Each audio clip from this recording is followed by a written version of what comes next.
विविध भारती पुणे. ठळक बातम्या. पंडित दीनदयाळ पेट्रोलियम विश्वविद्यालयाचा 8वा पदवी प्रदान सोहळा आज गांधीनगर येथे पार पडत आहे.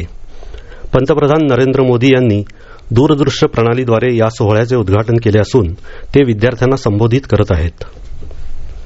केंद्रीय गृहमंत्री अमित शाह 1 दिवसाच्या चेन्नई दौऱ्यावर आहेत. शनिवारी अमित शाह चेन्नईच्या कलईवनार अरंगम येथे तमिळनाडूसाठी विविध विकास योजनांचे उद्घाटन आणि भूमिपूजन करतील. तसेच आगामी तमिळनाडू विधानसभा निवडणुकीच्या पार्श्वभूमीवर राज्य भाजपच्या पदाधिकाऱ्यांची बैठक घेतील. कॅनडामध्ये कोविड-19च्या वाढत्या रुग्णसंख्येमुळे देशातील सर्वात मोठे शहर टोरंटो इथं दुसऱ्यांदा लॉकडाऊन जाहीर करण्यात येत आहे. अत्यावश्यक नसलेल्या सेवा तसेच उद्योगांचा बंदमध्ये समावेश करण्यात आला आहे. देशात दररोज सरासरी 5,000 नवीन रुग्ण आढळून येत आहेत.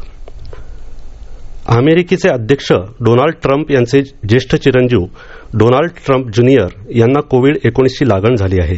त्यांच्या प्रवक्त्यानं ही माहिती दिली. पंजाब नॅशनल बँक, सोडॅक्सो तसेच फोनपे यांच्यासहित एकंदर 6 वित्त संस्थांना नियमांचे उल्लंघन केल्याप्रकरणी रिझर्व्ह बँकेने 5,78,00,000 रुपयांचा दंड ठोठावला आहे.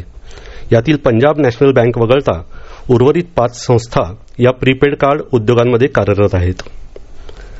वाशिम जिल्ह्यात यावर्षी सरासरीपेक्षा जास्त पावसाने शेतकऱ्यांचे अतोनात नुकसान झाले. सध्या तुरीचे पीक चांगल्या प्रकारे बहरले असताना अचानक बदलणाऱ्या वातावरणामुळे शेतकऱ्याच्या चिंतेत वाढ झाली आहे. अकोला जिल्ह्यात यावर्षी खरीप हंगामात सततचा पाऊस आणि परतीच्या पावसामुळे पिकांचे मोठ्या प्रमाणात नुकसान झाले. त्यामुळे उत्पादन खर्च सुद्धा निघाला नाही. थंडीत वाढ झाल्याने तुरीचे पीक चांगल्या स्थितीत असताना काही दिवसांपासून परिसरात ढगाळ वातावरण असल्यामुळे तुरीचे पीक धोक्यात सापडले असून शेतकरी चिंताग्रस्त झाला आहे.